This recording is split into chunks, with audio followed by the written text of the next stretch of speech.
Donc je vais vous parler d'un réacteur qu'on est en train de développer, un réacteur nucléaire qui s'appelle le MSFR, mais avant je vais essayer de vous exposer pourquoi on s'intéresse à ce genre de concept, quel est notre but de développement.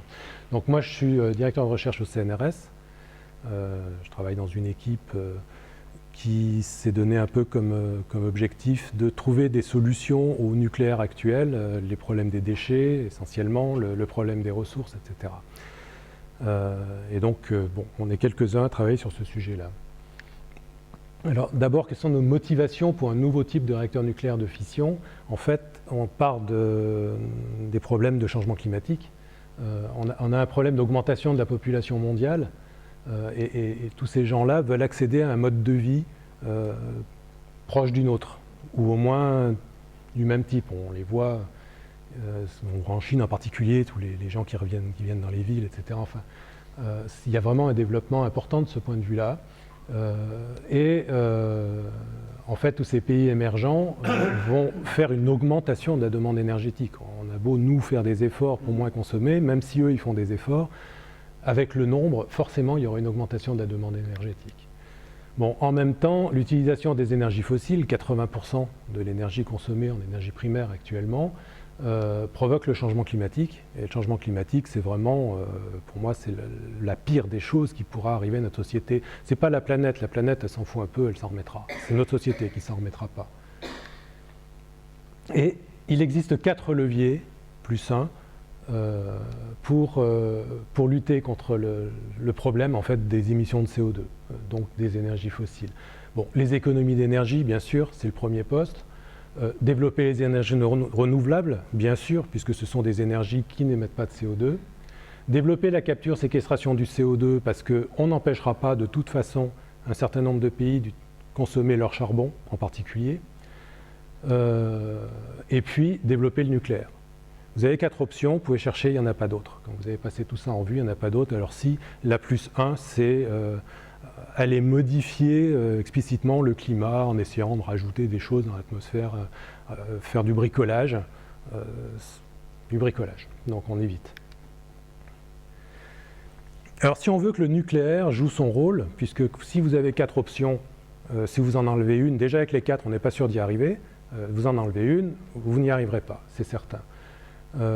Donc si on veut que le nucléaire joue son rôle, ça veut dire qu'il ne faut pas qu'il reste au niveau où il est actuellement. Il ne joue aucun rôle actuellement. Il est à 6%, 5% de l'énergie primaire, 2% de l'énergie finale. Pas de nucléaire, ça ne change rien pour l'instant. Donc si on veut qu'il joue son rôle, il faut fortement augmenter son implantation, un facteur 10, pour arriver typiquement à 30% de l'énergie primaire, seulement 30%. Dans ce cas-là, vous savez bien que le nucléaire a un problème d'acceptabilité et je ne vois pas bien, dans les conditions actuelles, comment on pourrait faire ce facteur 10. On a une opposition qui a ses raisons et que moi j'accepte, je trouve qu'ils ont raison. Donc on ne peut pas développer dans ces conditions un nucléaire à ce rythme-là, à ce niveau-là. Si on a un accident tous les 20 ans actuellement, on en aura tous les 2 ans après. Non, on ne peut pas faire ça. Donc il faut trouver une solution d'un nucléaire qui permet de régler ce problème. Et puis, les ressources en uranium pourraient ne pas être suffisantes. Alors, ce n'est pas tout à fait vrai, on a des ressources pour aller jusqu'à la fin du siècle, même si on fait ce facteur 10. Seulement, on n'ira pas plus loin. Donc après, ça devient vraiment compliqué. Donc ma conclusion, c'est que voilà, il nous faut un nucléaire socialement acceptable. C'est-à-dire qu'il faut que la société accepte que le nucléaire se développe. Il ne va pas l'accepter, on ne va pas l'imposer qu'ils acceptent. Les sociologues vous diront on ne rend pas quelque chose acceptable. On propose quelque chose et les gens l'acceptent ou ne l'acceptent pas. C'est comme ça que ça se passe. Alors quels sont les critères d'évaluation justement pour ce type de nucléaire? Bon, la première chose, évidemment, c'est la sûreté optimale. Et le critère qui est retenu d'ailleurs pour les réacteurs de 4e génération, c'est qu'en aucun cas il faut être amené à évacuer des personnes autour d'une centrale nucléaire, quoi qu'il arrive. Donc il faut prouver qu'en aucun cas on aura besoin d'évacuer qui que ce soit. Donc ça c'est un premier point.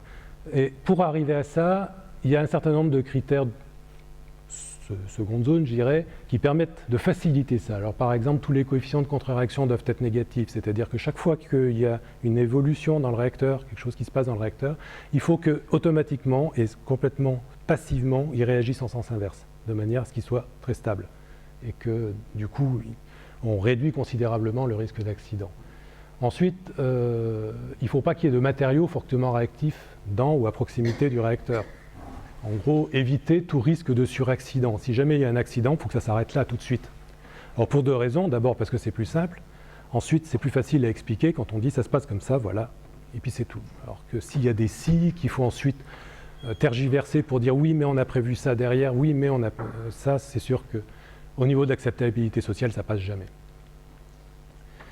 Ensuite, on a besoin de minimiser la production de déchets. Alors il faut savoir que si on fait du nucléaire de fission, on aura forcément des déchets radioactifs qui sont les produits de fission. Ceux-là, on ne peut pas les éviter. C'est totalement impossible. 7% des produits de fission sont radioactifs sur des temps relativement longs. Ça, c'est inévitable. Donc, ça fait partie des choses qu'il faut accepter ou ne pas accepter. Ceci dit, il y a d'autres déchets qui sont les actinides, c'est tous les noyaux plus lourds que l'uranium, en gros. Ceux-là, on peut s'en débarrasser totalement. On peut vraiment les faire totalement disparaître, que ce ne soit pas un déchet. Donc il faut le faire. Hein. Donc il ne faut pas qu'il y ait ces noyaux dans les déchets. Ce serait bien si on pouvait reprendre ceux qu'on produit actuellement dans les réacteurs du futur. Ça pose un certain nombre de difficultés. Et puis il y a aussi un autre élément, ce sont tous les éléments de structure, tout ce qui constitue le réacteur. Il ne faut pas qu'on produise avec ça des éléments radioactifs dont on ne saurait que faire après. Donc il faut aussi faire attention à tout ce qu'on pourrait faire apparaître dans les éléments de structure, dans les procédés de retraitement. Vous allez voir que forcément il y a du retraitement nucléaire à faire, et donc il ne faut pas que ces procédés de retraitement produisent des déchets. Ensuite, économie des ressources. Alors économie des ressources, en fait, ça passe obligatoirement par la régénération, c'est-à-dire que le réacteur va produire lui-même sa matière fissile. On ne va pas chercher le seul noyau fissile disponible dans la nature, qui est l'uranium-235. Il faut qu'il produise lui-même son propre fissile. Ce qui impose un retraitement du combustible. Vous produisez dans le réacteur, mais il y a des produits de fission, vous devez extraire les produits de fission pour pouvoir continuer à fonctionner. Donc vous avez forcément un cycle du combustible à mettre en place avec tous les problèmes que ça peut poser, qu'il faut regarder immédiatement aussi. Malheureusement, je n'ai pas le temps d'en parler aujourd'hui de ça. Le point suivant, c'est la compétitivité économique. Donc je dis, il ne faut pas que le mégawattheure produit excède trop le prix actuel. On voit bien que l'énergie, si on fait les renouvelables par exemple, ça coûte très cher, les gens l'acceptent. Donc ça peut être un peu plus cher s'ils l'acceptent. Surtout, il faut que la probabilité de perdre le réacteur soit la plus faible possible. Je vous dis qu'on n'évacuera jamais personne, mais on peut perdre le réacteur. Et ça, pour l'exploitant, ce n'est pas une bonne chose. Donc il faut prouver que malgré tout, le réacteur, en toutes circonstances, on peut le redémarrer et il n'a pas subi de dégâts, quoi qu'il soit arrivé. Et puis le point essentiel, c'est l'acceptabilité sociale. Si on n'atteint pas ce point-là, ce n'est pas la peine, il faut laisser tomber. Et donc, ça veut dire que l'ensemble des critères que j'ai cités ici doivent pouvoir être expliqués clairement, de manière à ce que les gens puissent réellement prendre une décision en connaissance de cause. Alors, nous, on est allé sur un concept à combustible liquide et en cycle thorium, et je vais vous expliquer pourquoi on est allé là. D'abord, les combustibles liquides ont des avantages très importants. D'abord, vous avez l'homogénéité du combustible, donc il y a une simplification énorme de gestion du combustible. C'est un liquide, vous remplissez, vous videz, c'est beaucoup plus simple que d'avoir des assemblages que vous devez extraire, qui chauffent, que vous devez toujours garder dans l'eau, etc., que vous devez détruire, reconstruire quand vous faites un retraitement, etc. Là, vous n'avez plus tout ça, tout est homogène à l'intérieur, donc ça simplifie considérablement. Ensuite, la chaleur produite est produite directement dans le caloporteur, c'est le liquide, et donc cette chaleur est entraînée très très rapidement vers les échangeurs de chaleur, puis vers le système de production d'électricité, ce qui rend le réacteur très très facile à piloter, et surtout il n'y a aucune inertie. En particulier, ce type de réacteur peut suivre sans difficulté l'intermittence éolienne par exemple. Ça va très bien ensemble. Vous avez une intermittence et le réacteur peut suivre en 10 minutes, il peut changer d'un facteur 2 sa puissance. Donc de ce point de vue-là, c'est très très pratique. la possibilité de reconfigurer le cœur en quelques minutes. On a eu l'exemple à Fukushima, vous avez plus de refroidissement, plus de source froide, le cœur il est dans la cuve réacteur, il est là, il va rester là et il y a la puissance résiduelle. Et donc si vous n'arrivez pas à le refroidir, il va fondre, il va percer la cuve, il va continuer à chauffer, il va continuer à descendre. Donc ça c'est pas acceptable. Donc là l'intérêt c'est que vous avez une situation de ce type-là, vous videz le réacteur, c'est totalement passif, c'est par gravité, il n'y a aucune intervention humaine pour faire ça, et vous retrouvez le combustible dans un endroit bien configuré pour ces situations-là. Donc l'accident s'arrête là. Le combustible est mis à l'abri directement. Et puis il y a la possibilité de retraiter le combustible sans arrêter le réacteur. Ça permet de ne pas avoir de réserve de réactivité. Vous savez que dans les réacteurs actuels, vous avez du bore qui empoisonne le réacteur de manière à avoir la bonne réactivité et petit à petit, vous enlevez ce bore parce que le combustible est en train d'être usé et moins réactif. Là, vous n'avez plus du tout à faire ça. Vous avez exactement la bonne réactivité à tout moment. Donc, vous n'avez pas d'initiateur d'accident de ce point de vue-là. On ne peut pas... Injection d'eau claire dans un REP, d'un seul coup, vous avez une augmentation brutale de réactivité. Vous n'avez pas l'équivalent, ça n'existe pas. Ensuite, vous avez une meilleure gestion des produits de fission, neutrophage, donc une meilleure gestion du combustible. Et puis, il y a besoin d'un seul inventaire. Vous savez qu'actuellement, si vous voulez faire du retraitement, vous avez un inventaire dans le cœur et un, voire plus, à l'extérieur, dans l'unité de retraitement. C'est une usine, c'est déplacé. Enfin, là, non. Vous prenez, en fait, dans notre traitement, on prend 10 litres par jour. Ces 10 litres, c'est une toute petite unité de retraitement qui est locale et on réinjecte au bout de 2 jours. Donc il n'y a rien à l'extérieur, donc on gagne énormément en quantité de matière manipulée. Alors ceci dit, quel liquide faut-il utiliser? Vous avez un certain nombre de critères que je ne vais pas lister comme ça, mais il en manque en plus certainement, mais il y a plein de critères sur les températures, les propriétés physico-chimiques, sur la stabilité sous irradiation, sur est-ce qu'on peut réellement faire un retraitement sans déchets, etc. Quand on passe en revue tous ces critères et qu'on le tourne dans tous les sens, il y a une seule solution qui ressort, c'est les fluorures de lithium, d'où les réacteurs à sel fondu, où on utilise des fluorures de lithium dans lesquelles on va dissoudre du fluorure de thorium, fluorure d'uranium, ça peut être du fluorure de plutonium, d'américium, etc. Mais à la base, c'est du fluorure de lithium. Bon, il se trouve que les propriétés neutroniques du fluor sont défavorables au cycle UPU. Vous savez, il y a 2 cycles pour fabriquer la matière fissile. Soit vous utilisez de l'uranium-238 qui, par capture, va finir par produire un plutonium-239, soit vous utilisez du thorium-232 qui, est par capture, après certaines décroissances, va produire de l'uranium-233. C'est les 2 seules façons de pouvoir produire de la matière fissile. Il se trouve que le cycle uranium, uranium-238 vers plutonium, n'est pas favorisé par les fluorures de lithium, d'un point de vue neutronique, essentiellement. Même un petit peu, je dis, la solubilité du plutonium pose un peu problème aussi. Donc, on va automatiquement sur le cycle thorium. Donc, si vous voulez un combustible liquide, vous avez besoin de cycle thorium. Je peux vous le faire dans l'autre sens. Si vous voulez utiliser le cycle thorium, il a un certain nombre d'inconvénients qui font qu'il vaut mieux l'utiliser en combustible liquide. Alors, j'en viens donc au réacteur qu'on a défini dans ce concept-là. On appelle le MSFR. Donc, c'est un réacteur tout simple. Vous avez une zone ici vide dans laquelle en fait il y a le sel combustible quand il est en fonctionnement. Donc c'est une grande cuve dans laquelle il y a le sel combustible. Vous avez une couverture fertile pour assurer la régénération complète, mais elle n'est pas obligatoire. Des réflecteurs en haut en bas pour stopper les neutrons. Et puis vous avez forcément des échangeurs de chaleur, des pompes, etc. Alors là dans ce schéma, on les voit comme ça parce qu'on a besoin pour les études de sûreté de voir les choses séparément. Dans la réalité, tout est contenu à l'intérieur de la grande cuve. Donc il n'y a pas de circulation extérieure du sel combustible. Les échangeurs de chaleur et les pompes sont dans le sel combustible, directement. Et puis vous avez un système de vidange qui permet de récupérer le sel au cas où ça ne marche pas. Vous avez un système de niveau libre, il y a un traitement par gaz en ligne qui permet d'extraire la moitié des produits de fission et surtout de maintenir le sel dans un état de propreté excellent, normalement.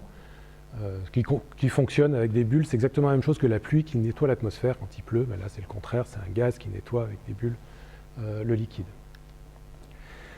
Alors, l'évolution essentielle par rapport réacteur à sel fondu qui était conçu il y a 40 ou 50 ans, c'est qu'on est passé d'un spectre neutronique thermique à un spectre neutronique rapide. C'est-à-dire que cette fois-ci, on ne ralentit plus les neutrons. Il y avait du graphite à l'intérieur pour ralentir les neutrons. On ne les ralentit plus. Et ça nous donne un certain nombre d'avantages. D'abord, le comportement est extrêmement stable, à tel point qu'on n'a pas besoin de barre de commande ni d'arrêt d'urgence. Vous simplifiez considérablement le concept. Il n'y a rien dedans. Là, vous voyez qu'il n'y a rien qui rentre à l'intérieur. Aucune pièce mobile, et ce n'est pas nécessaire. On le démontre clairement, que le réacteur, quoi qu'il arrive, va se comporter correctement, sans qu'on ait besoin de ce genre d'outils. Le réacteur s'accommode de tout type de fissile. Il est tellement stable qu'on peut même mettre que des actinides mineurs. Vous savez que dans les réacteurs actuels, on ne peut pas mettre américium, curium ou neptunium, parce qu'ils n'ont pas assez de neutrons retardés et le réacteur serait trop instable et difficile à piloter. Là, aucun problème, il est tellement stable qu'on peut ne mettre que ça et ça marche encore. On montre que ça marche encore. Et puis la vidange du combustible peut se faire en quelques minutes. Donc les calculs nous donnent 100 secondes pour vider le réacteur. Donc bon, il faut le temps d'ouvrir. Il y a des vannes qui peuvent être actives ou des systèmes qui fondent si le sel chauffe. Ou si on n'a plus d'électricité, comme c'est des systèmes qui sont refroidis activement, il n'y a plus d'électricité, ils sont plus refroidis. Ça prend 2-3 minutes pour s'ouvrir, puis après en 100 secondes, le réacteur est vide. Donc très très rapidement, on a le combustible qui est mis à l'abri. Alors là, vous avez un schéma plus générique de l'ensemble. Donc tous ces dessins ont été faits pour interagir avec l'IRSN au niveau de la sûreté, pour mettre en place une méthode d'analyse de sûreté, puisque pour l'instant ça n'existe pas, donc il faut le faire. Et donc on a un peu défini les choses, et comme ils veulent des barrières, ce qui ne nous paraît pas être la chose essentielle, dire 3 barrières, non, on ne sait pas s'il en faut 3, s'il en faut 5 ou 2 suffisent. On leur a mis 3 parce qu'ils en veulent 3, puis après on verra dans les analyses de sûreté ce qu'il faut vraiment. Mais en gros, vous avez le sel combustible qui est là, et puis la première barrière, en fait, c'est ce système-là, qui contient le système de vidange, où on peut aller stocker le sel en cas de difficulté. Et puis vous avez une deuxième barrière qui est une sorte de bâtiment d'enveloppe de l'ensemble qui ressemble beaucoup à la barrière d'un REB, le réacteur de Fukushima, c'est peut-être pas un bon exemple, mais et ça fait un truc intérieur, et puis le bâtiment réacteur. Et on montre qu'effectivement on a bien ces 3 barrières. Mais j'insiste, ce n'est pas l'essentiel d'avoir 3 barrières. Ce qui est essentiel, c'est de démontrer qu'on ne va jamais émettre de radioactivité à l'extérieur, quoi qu'il arrive. Donc, et le quoi qu'il arrive n'est pas facile à gérer. Alors, moi j'arrive plus ou moins à la conclusion. On dispose en fait d'un concept qui satisfait l'ensemble des critères d'un réacteur du futur, ce que je vous ai listé avant. Il y a une sûreté accrue, coefficients de contre-réaction qui sont tous dans le vert. Donc, je ne vous ai pas dit, mais vraiment tous les coefficients de contre-réaction sont dans le vert. En cas de situation anormale, en quelques minutes, on met le combustible à l'abri. Il y a une minimisation de production des déchets, on recycle complètement les actinides, donc on n'en a pas du tout aux déchets. On peut prendre en compte les actinides du cycle actuel s'ils sont disponibles. Actuellement, ils sont mis dans des verres. Étant dans les verres, ils ne sont pas disponibles. Donc ça pose problème. Et puis, je ne vous en ai pas parlé, mais on a aussi montré, parce qu'il y a une question importante qui se pose, quand on commence quelque chose, il faut se demander comment on l'arrête. Et donc on se dit, admettons qu'on déploie un grand nombre de réacteurs de ce type-là, et puis qu'un jour, dans un siècle, 2 siècles, on décide de tout arrêter, comment on fait? Et on s'aperçoit qu'à ce moment-là, on a énormément de déchets sous les bras. Donc on a imaginé une solution de réduction de l'inventaire final qui permet de réduire d'un facteur 10 la quantité de déchets qu'on aurait sur les bras au moment de l'arrêt. Économie de ressources, évidemment, puisque c'est régénérateur, donc il n'y a plus aucune limite dans la quantité d'énergie disponible.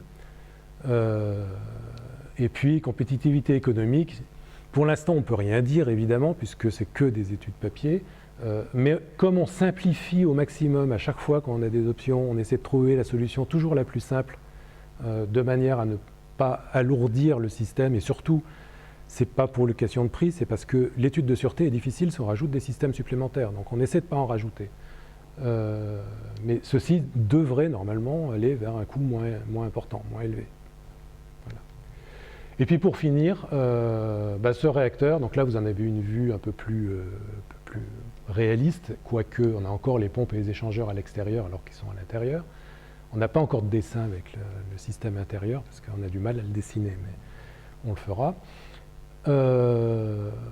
Et donc ce système-là, qui s'appelle MSFR, a été nommé par le Forum international Génération 4, disant voilà, c'est le type de réacteur qu'il faut étudier pour l'avenir dans le cadre des réacteurs à combustible liquide. Donc le Policy Group, c'est la tête pensante en fait de Génération 4. Donc on est quand même très content que notre concept finalement devienne un concept mondial. Voilà. Je pense que, je sais pas, ça fait une demi-heure typiquement. Merci beaucoup. Okay, donc on va passer maintenant sur un temps de questions. Est-ce qu'il y a des questions? Est-ce que tu veux commencer?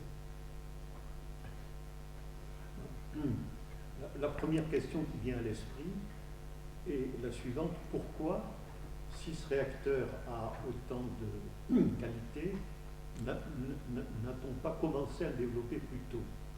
Est-ce que c'est que les connaissances scientifiques de base n'étaient pas suffisamment développées, ou est-ce que ces caractéristiques ne correspondaient pas à la vision qu'avaient les premiers concepteurs de l'énergie nucléaire?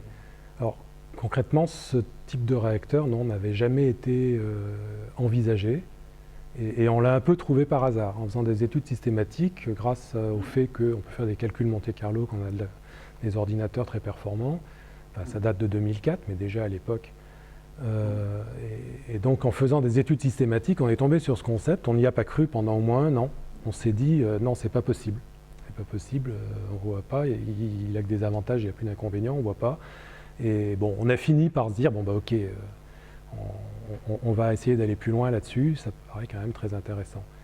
Mais donc, il n'existait pas avant, ça c'est clair. Alors après, on l'a publié en 2006, le Policy Group de Gen 4 l'a reconnu en 2008, c'est pas vieux tout ça. À l'échelle de l'industrie nucléaire, c'est très très court. Et donc il y a encore beaucoup de gens dans l'industrie nucléaire qui ne connaissent pas encore le concept. Donc ça peut expliquer pourquoi, mais quand même beaucoup de gens qui le connaissent et qui le trouvent très intéressant et qui aimeraient bien qu'on avance un peu plus vite. Et en particulier les Chinois, eux, ils ont sauté le pas, ils sont en train de construire un réacteur. Donc il y a un modèle qui est en train d'être construit. Oui, alors pas tout à fait celui-là, parce qu'eux, ils reprennent à la base, ils ont bien raison, ils refont ce que les Américains avaient fait dans les années 60. Donc c'est un réacteur à spectre thermique, un petit réacteur, pour apprendre à gérer les sels. Parce que, bon, c'est quand même un liquide, c'est un sel fondu, c'est quand même quelque chose qui a priori est corrosif, mais en réalité on sait très bien le gérer, à condition de prouver qu'on le gère correctement. Et donc ils reprennent à ce niveau-là. Il y a eu 2 réacteurs qui ont fonctionné quand même déjà. Donc il y en a un qui a fonctionné mais qui a eu des problèmes de corrosion, le deuxième a fonctionné pendant 4 ans sans aucun problème. Non, c'est aux États-Unis ça. Et maintenant en Chine, ils refont en gros celui qui a été fait par les Américains, celui qui a fonctionné pendant 4 ans.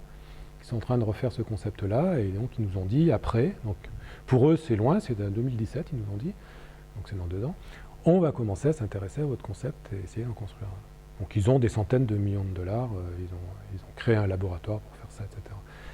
Et donc il y a les Canadiens aussi qui ont un concept qui est assez différent de ça et que je trouve qu'ils perdent beaucoup des avantages parce que le sel est contenu dans des crayons en fait. Ils disent comme ça, il ne peut pas y avoir de fuite. Si, il peut y avoir des fuites quand même. Il n'empêche que du coup, ils retombent sur les problèmes d'homogénéité, de plan de chargement et puis de gestion de gaine de combustible dans le flux, etc. Donc je trouve que ça complique les choses. Mais eux, ils ont rassemblé $1 milliard pour essayer de faire quelque chose. Mais je trouve que ça ne va pas forcément bien dans le bon sens là.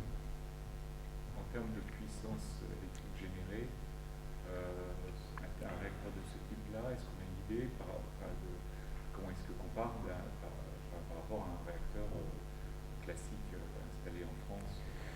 Donc, nous, on s'est fixé sur un réacteur classique comme on trouve maintenant. Donc, on a mis 3 gigawatts thermiques. Comme on est à haute température, on a un bien meilleur rendement thermodynamique. On pense 45 à 50%. Donc voilà, on est entre 1300 et 1500 mégawatts électriques. Mais on s'est fixé ça en se disant, bon, il faut bien étudier quelque chose, il faut placer quelque part. Donc je pense qu'il vaut mieux avoir des puissances élevées que des puissances faibles parce que ça permet d'avoir moins de réacteurs. Or le risque ne dépend que du nombre de réacteurs et non pas de la taille du réacteur, un petit réacteur peut rejeter de la radioactivité dans l'environnement et est aussi dangereux qu'un gros. Donc s'il est 10 fois plus petit, il y a 10 fois plus de réacteurs, on a 10 fois plus de risque d'avoir ce genre d'accident. Donc il vaut mieux des gros de ce point de vue-là. Et puis on s'est aussi fixé cette puissance-là parce qu'elle est difficile à atteindre. Et donc ça nous oblige à aller très loin dans l'étude, il y a des problèmes sur les échangeurs, il y a des problèmes de perte de charge, de choses. On est à la limite, a priori on est à la limite de ce qui serait faisable. Évidemment, si on en fait un, on fait plus petit, il n'y a plus ces problèmes-là. Mais on a préféré se placer à cette limite-là. Vous avez parlé d'un réacteur qui fonctionnait pendant 4 ans. De quand il date ce réacteur ? C'était dans les années 60, 64, 67, je crois, quelque chose comme ça, si je ne me trompe pas. Pourquoi depuis 50 ans Alors, parce qu'il y a eu... il n'y a jamais de vraies raisons aux choses. Hein. Il y a toujours plein de gens qui ont des tas de raisons pour... Apparemment, il y aurait eu des problèmes de communication humaine entre les gens d'ADOE et les gens d'Oak Ridge qui développaient le réacteur. Ils ne s'entendaient pas et donc à un moment donné, ils n'ont plus eu de financement, à tel point que le réacteur a été arrêté et laissé en l'état jusqu'à maintenant. Enfin, dans les débuts des années 2000, ils ont commencé à envisager le démantèlement du réacteur. Mais ils ont tellement tout coupé qu'ils n'ont même pas pu faire un début de démantèlement, mettre le combustible ailleurs, des choses comme ça, quoi. Enfin, Parce que si la technologie est bonne, en particulier aux États-Unis, où les sont là depuis longtemps, ça devrait être. Alors, quelque chose que je ne vous ai pas dit, c'est qu'on a commencé par étudier ce concept. Alors, le premier, c'est un démonstrateur, 8 MW thermique. Évidemment que ça marche, ça. Donc, c'est pas... quand on monte en puissance, qu'il y a le problème. Et donc, ils avaient étudié à l'époque un réacteur qui s'appelait le MSBR. Et ce réacteur a été étudié partout en France, un peu partout, enfin en France pas mal aussi. Et c'était la référence des réacteurs à sel fondu. Et nous, donc on a repris cette étude-là, commencé en 98, on a repris cette étude-là, et en fait ce qu'on a montré c'est qu'il ne marchait pas, et qu'il était dangereux. Donc c'est une bonne chose qu'il ne l'ait pas développé. Il était dangereux, j'exagère peut-être un peu, mais il n'a pas les critères, il n'a pas tous les coefficients de contre-réaction dans le verre, il a un certain nombre de difficultés. Par exemple, la vidange, ce n'est pas en 100 secondes, mais c'est en plusieurs heures, des choses comme ça. Donc voilà, il y a un certain nombre de difficultés qui fait que nous, on a dit non, ce réacteur, on n'en veut pas. À l'époque, on travaillait avec EDF, et on a dit non, ça ne peut pas marcher. Alors EDF, ils ont essayé de trouver des solutions, on a travaillé avec eux, mettre des poisons par-ci, par-là, pour essayer d'améliorer les choses, et on était sur le point d'abandonner quand on a trouvé ce concept.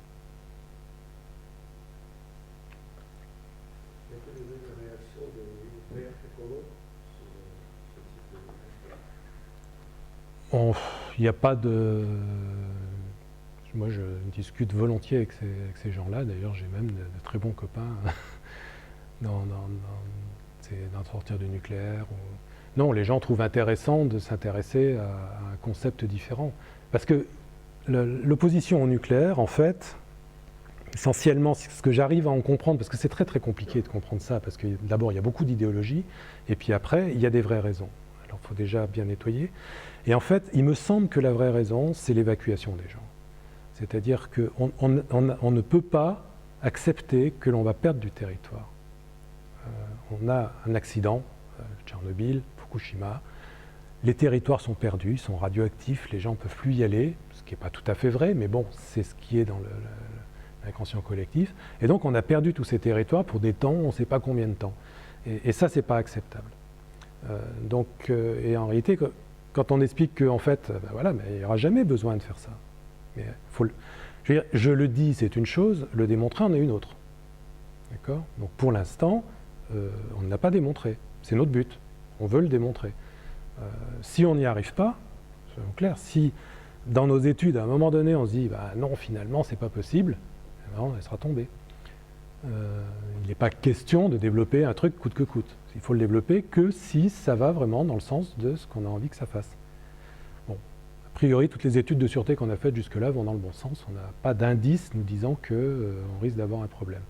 Donc si on dit, on montre que quoi qu'il arrive, et on envisage même que les gens partent du réacteur, hein, qu'il n'y ait plus personne qui puisse interagir sur le réacteur, on envisage ça. Il ne se passe rien.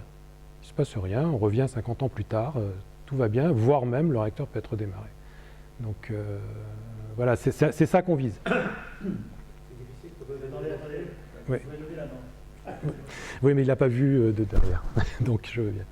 Parce que, bon, pour la sécurité, est-ce que ce que vous dites là aujourd'hui, est-ce que c'est pas ce qui a été dit pour la précédente, pour les précédentes générations de réacteurs qui sont encore présents aujourd'hui? Alors non. Est-ce qu'il peut jamais y avoir des... Non, c'est pas du tout ce qui avait été dit. Clairement, quand on regarde les analyses de sûreté de l'époque, et c'est encore un peu le cas pour certains trucs, actuellement je me bats un peu au niveau de l'IRSN en leur disant attention, là vous avez des trucs, ça va pas. Clairement, c'est jusqu'à la génération 2, on fait tout pour qu'il n'y ait pas d'accident. La probabilité est extrêmement faible, donc on oublie. On oublie. Est extrêmement faible, donc on oublie. C'est-à-dire, on oublie que l'accident peut se produire. C'est ça qui a été dit. Donc, il n'y aura pas d'accident. Il y a des accidents. Évidemment, il y a des accidents. Et rien n'est prévu. Donc, ça, c'était ce qui était dit avant. Maintenant, il y aura un accident. On ne sait pas quoi. On ne sait pas comment ça peut se produire. Mais il y aura un accident. Quoi qu'il arrive. Même si on ne sait pas définir ce qui peut arriver, quoi qu'il arrive, il ne faut pas qu'il y ait d'interaction sur l'extérieur. Et ça, c'est très très différent comme raisonnement. C'est compliqué à faire, mais c'est très très différent. La question c'est, vous dites, qu'est-ce que ça veut dire il n'y aura pas d'accident, alors qu'en même temps vous dites, il n'y aura pas d'éléments radioactifs qui seront répandus dans l'environnement. La différence, c'est qu'on le démontre. C'est-à-dire qu'on ne dit pas oui, bon, il y a un petit cas, là, un cas sur 1 milliard, où effectivement, il y aura un rejet important. Non, on dit, pour être beaucoup plus clair, on dit, quoi qu'il arrive, il est possible qu'il y ait un peu de radioactivité répandue dans l'environnement dont on peut chiffrer à l'avance le maximum. Après, les gens choisissent. Est-ce qu'ils acceptent ou est-ce qu'ils n'acceptent pas? On ne peut pas... Le risque zéro n'existe pas. Donc c'est le cas Fukushima, ça c'est certain, on ne peut pas avoir ce truc-là. Quand je dis un peu, en fait, on peut se trouver dans une situation où le réacteur est totalement abandonné, où le bâtiment réacteur a été rasé par je ne sais quoi, le sel est solidifié au fond dans une zone où il est quand même bien protégé, mais il peut y avoir une petite fissure et l'eau de pluie peut entraîner très lentement un petit peu de radioactivité. Voilà la situation qui est possible. Pour l'instant, on n'a pas montré qu'on pouvait éviter ça. Alors après, pour voir, si on rajoute un micro-sievert dans la nature, je veux dire ça, par rapport aux gains qu'on a à voir ce genre de choses, il faut comparer.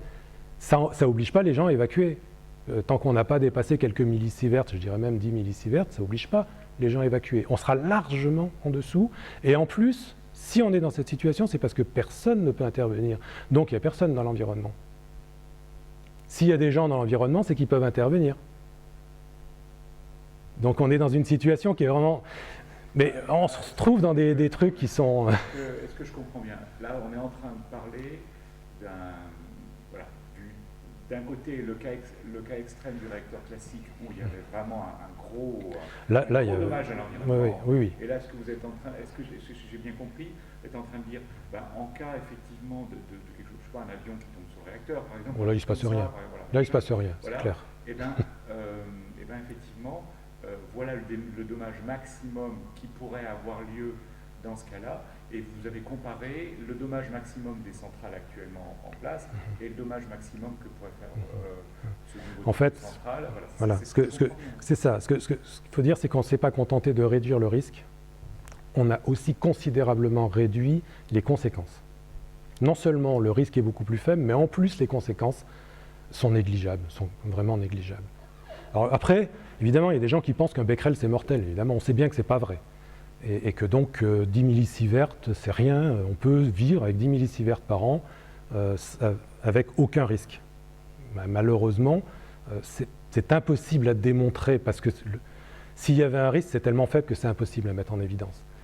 En réalité, les biologistes comprennent très bien commencent à comprendre comment fonctionne l'organisme et les mécanismes de réparation de l'ADN, et ils en sont arrivés à la conclusion qu'il existe un seuil, c'est certain, en dessous duquel la radioactivité est absolument sans danger, publié par l'Académie de médecine il y a déjà un certain nombre d'années.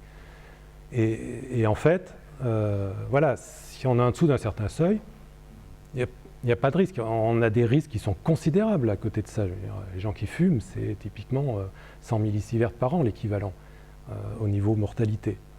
Donc voilà, il faut comparer les choses. Alors peut-être ici. Est-ce que la bonne méthode, ce n'est pas par rapport donc, à l'hypothèse qu'on démontre que ça n'a pas de problème avec ceci, c'est simplement induire une panne, induire un accident et montrer que finalement voilà le résultat. Et par rapport à la radioactivité, est-ce que ce n'est pas la bonne mesure simplement de comparer avec la radioactivité naturelle qui existe? Oui. Et donc, si on est très largement en dessous, à ce moment-là, il n'y a aucun risque. Si on est très largement en dessous, on ne voit pas pourquoi. Sachant que, par exemple, dans le Kerala, les gens vivent avec 30 millisieverts par an depuis des générations. Au contraire, c'est peut-être le développement de l'humanité dépend de ça. Ah, s'il n'y avait pas de radioactivité, je pense qu'il n'y aurait pas de vie, ça c'est clair. Maintenant, c'est pas parce qu'elle a aidé à l'apparition de la vie qu'elle est forcément bénéfique. Faut faire attention à ce qu'on peut dire dans ce genre de choses. Ceci dit, on sait qu'en dessous d'un certain seuil, c'est pas la peine de se poser des questions. Enfin, faut pas aller chercher. Après, parce qu'on veut prendre certaines précautions sur certaines choses, on nous jette en disant on a mis des radars pour éviter les accidents de la route qui font quand même 3500 morts par an. Et à côté de ça, on va avoir peur de Becquerel. Non, il faut une juste mesure quand même quelque part. Et par rapport donc, à la démonstration que ça ne va pas de la liberté, j'ai posé deux questions. Oui. Et ça, c'est simplement la continuation de ma question, s'il vous plaît. Et donc, ce n'est pas la même continuation, c'est simplement quelle est votre réponse à ma première question qui disait qu'on provoque. Ah, c'est. La sûreté, c'est quelque chose qui est vraiment très compliqué. J'ai appris ça à mes dépens. C'est pas comme ça que ça peut marcher. On provoque, mais on va provoquer quoi? On va provoquer quelque chose. Explosion, par exemple. Par exemple. Et alors? On montre qu'il n'y a pas eu de conséquences. Et alors? Est-ce qu'il ne peut pas y avoir autre chose? Donc le problème, c'est qu'on ne peut pas envisager tout ce qui peut se produire. Et on ne va pas tout essayer. Si on essaye tout, on va en oublier de toute façon. Donc l'analyse de sûreté est beaucoup plus complexe que ça. L'analyse de sûreté part de l'interaction entre tous les systèmes et de leur utilité. Et quel que soit ce qui se passe, c'est-à-dire qu'on ne se pose pas la question comment ça s'est produit, mais ce truc-là, il ne marche plus.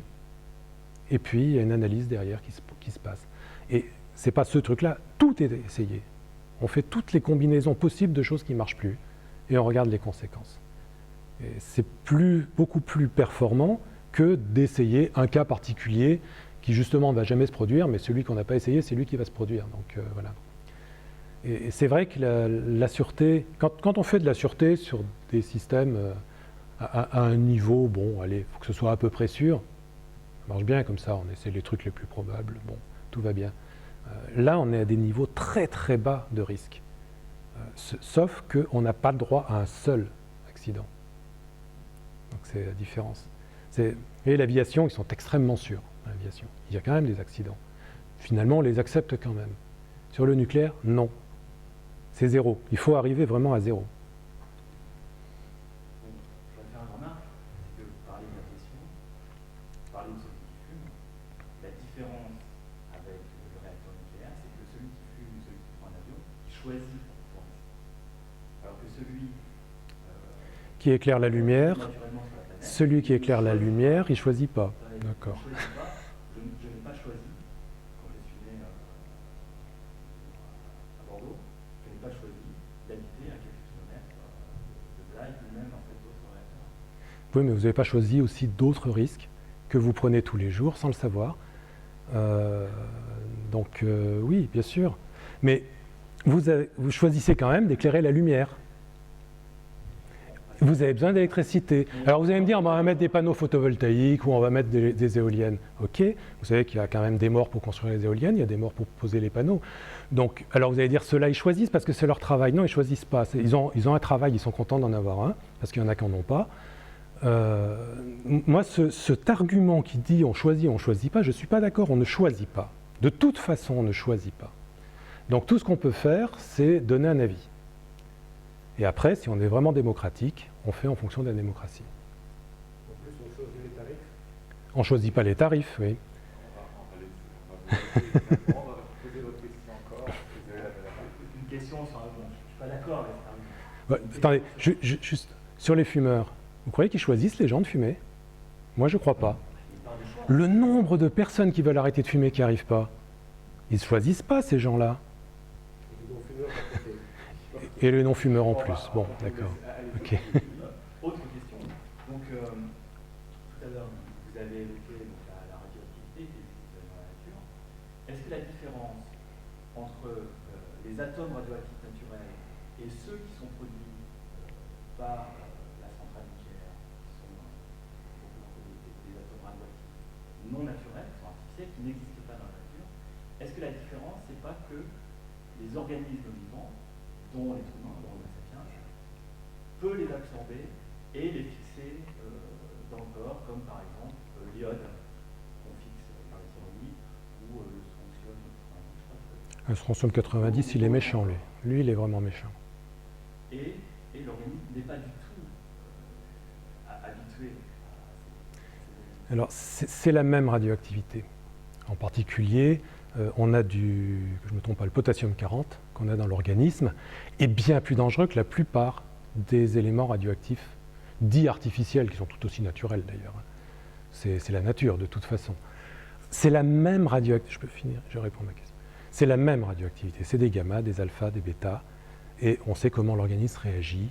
Il réagit mieux à un gamma qu'à un alpha. Il y a un gros facteur entre les deux, etc. Donc, les sieverts permettent de tenir compte de tout ça. Tient compte de la différence de dangerosité des différents types de rayonnement. Voilà. La différence, c'est que le potassium 40, l'être humain, le sapiens, et avant lui d'autres ont eu le temps de s'habituer Oui. au potassium 40. Alors que tous les nouveaux,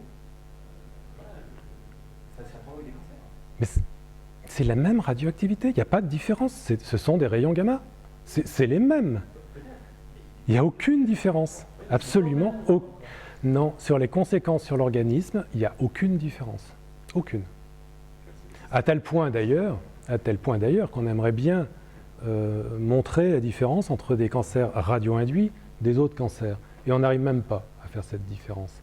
Parce que voilà. En fait, il faut savoir que déjà dans notre organisme, chaque cellule de notre organisme subit une brisure de brin d'ADN environ toutes les 7 à 8 secondes, en moyenne. Chaque cellule. Donc notre ADN se répare en permanence. Toutes nos cellules, l'ADN se répare. Ce n'est pas parce qu'on va briser un petit peu plus que ça va changer quelque chose. Ce qui se produit, c'est que parfois, un rayonnement va venir détruire totalement un morceau d'ADN. Et là, l'organisme ne s'est pas réparé. Et c'est là qu'il faut regarder les choses. Ça se produit aussi bien avec du calcium 40 ou du carbone 14 qu'avec n'importe quel autre élément radioactif. Naturel ou artificiel, c'est strictement la même chose. D'abord, ce n'est pas artificiel, il y en a partout dans l'univers de ces noyaux. Il n'y en a plus sur Terre parce que la Terre est vieille. Ils ne sont pas dans la biosphère. Ils ne sont pas dans la biosphère, mais ils sont tout aussi naturels. Ok. Ils ne sont pas dans la biosphère. Ok. Bon, ce que je pense, c'est qu'on va s'arrêter là au niveau des questions. Voilà. Voilà. Oui, Il reste. oui, à moins qu'il y ait encore une question. Pardon, Moi, j'aurais bien aimé qu'on termine sur une question plus politique. Vous nous avez dit, pour l'instant, la Chine s'intéresse à cette filière de réacteurs. Y a-t-il d'autres pays, alors en particulier, je pense à l'Inde, qui a toujours eu une recherche nucléaire très, très poussée et qui, me semble-t-il, à un moment, s'était particulièrement intéressé au thorium. Je me trompe peut-être. Oui, ils sont toujours sur le thorium. Ouais. Alors, donc, de ce côté-là, après, en France, est-ce que le CEA, est-ce qu'EDF, est-ce qu'Areva s'intéresse au développement de cette filière? Alors, au niveau de l'étranger, donc il y a la Chine, pour l'instant, Il y a d'autres concepts. Bon, les réacteurs à sel fondu, on peut le vent en poupe. Donc il y a plein de gens qui essaient de proposer des choses. Donc ça bouge pas mal. En Inde, ils sont intéressés par ce qu'on fait. Ils nous contactent régulièrement, etc. Mais on n'arrive pas à avoir d'informations. Donc ça, c'est un peu plus compliqué. Ils sont surtout intéressés par le cycle thorium dans des camps d'eau. C'est ce qui me semblait. Eux, ils sont sur cette voie-là. Donc, alors ça, c'est un peu vrai de manière générique. À partir du moment qu'on est sur une voie, on ne va pas, parce que quelqu'un dit « Ah, c'est peut-être mieux comme ça », paf, tout le monde va. Non, les industriels ne sont pas des girouettes. Donc, ils continuent quand même sur leur voie tout en ayant une écoute sur ce qui se passe. Donc, ça amène à ce qui se passe en France. En France, les gens sont intéressés par ce qu'on fait, mais la politique française dit on développe le réacteur combustible solide qui a le porté sodium. Et toutes les forces sont là-dessus, et elles ne sont pas suffisantes pour développer ça. Donc, pas question d'aller faire autre chose. Mais ils s'intéressent quand même. On a un projet européen qui démarre actuellement sur ce concept, dans lequel on trouve EDF, Areva, IRSN et une petite partie du CEA. Donc, ils sont quand même, ils sont présents, quoi. Ils veulent savoir ce qui se passe quand même. Donc, on a un peu d'espoir d'avoir peut-être dans le futur des réacteurs un peu plus sûrs. Alors, je ne veux pas faire croire que les réacteurs actuels ne sont pas sûrs. Je dis que si on veut faire du nucléaire à beaucoup plus haute puissance, enfin qu'on en ait beaucoup plus dans le monde, et pour beaucoup plus longtemps, on a besoin de quelque chose de nouveau. Et on a besoin de quelque chose de socialement acceptable, de manière à pouvoir le développer. En attendant, les réacteurs actuels, moi, j'ai vraiment aucun problème avec eux. Il y aura peut-être un jour un accident, mais c'est la vie. Merci.